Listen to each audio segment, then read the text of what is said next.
نحمدہ و نصلی علی رسول کریم۔ بزرگوں، بھائیوں، دوستوں اور بہنوں، فاسد گوشت کو دور کر کے صالح گوشت پیدا کرتا ہے۔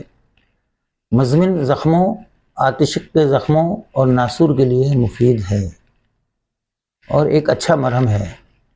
کافور 25 گرام، کتھا سفید 25 گرام، رال 25 گرام، سب کو کوٹ چھان کر ان کا فائن پاؤڈر بنا لیں، اور موم 300 گرام اور گھی، دیسی گھی 300 گرام، موم اور گھی کو پگھلا کر پسی ہوئی دوائیں اس میں ملائیں اور حسب دستور مرہم بنائیں۔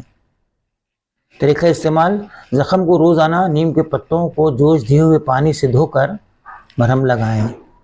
انشاءاللہ تعالیٰ بے انتہا فائدہ ہوگا۔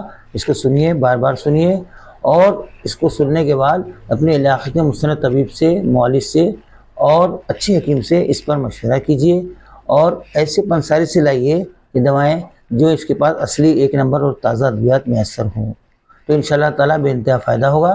ثواب کی نیت سے سبسکرائب کیجیے، لائک کیجیے اور شیئر کیجیے۔ السلام علیکم ورحمۃ اللہ وبرکاتہ۔